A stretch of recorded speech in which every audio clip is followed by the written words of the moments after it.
దేవుడి ఫోటోలకు బొట్టు పెట్టేటప్పుడు మాత్రం ఉంగరపు వేలుతో కుంకుమ బొట్టు పెడితే భగవంతుడి సంపూర్ణమైన అనుగ్రహం కలుగుతుంది. ఎదుటి వాళ్లకు బొట్టు పెట్టేటప్పుడు మధ్య వేలుతో కానీ ఉంగరం వేలుతో కానీ ఎదుటి వాళ్ళకు బొట్టు పెట్టకూడదు.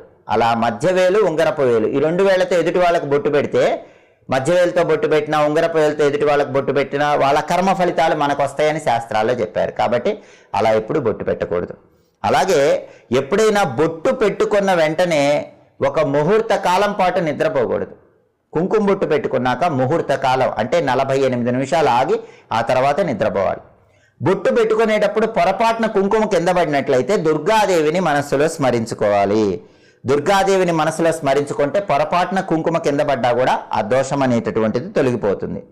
అలాగే ఎప్పుడైనా బొట్టు పెట్టుకున్నప్పుడు ఆ బొట్టు సరి చేసుకోవటానికి కొంత జలాన్ని వినియోగించాలి. నీళ్లు తీసుకొని దాంతో బొట్టు సరి చేసుకోవాలి. కాబట్టి కుంకుమ బొట్టు పెట్టుకునేటప్పుడు ఈ నియమాలు పాటిస్తూ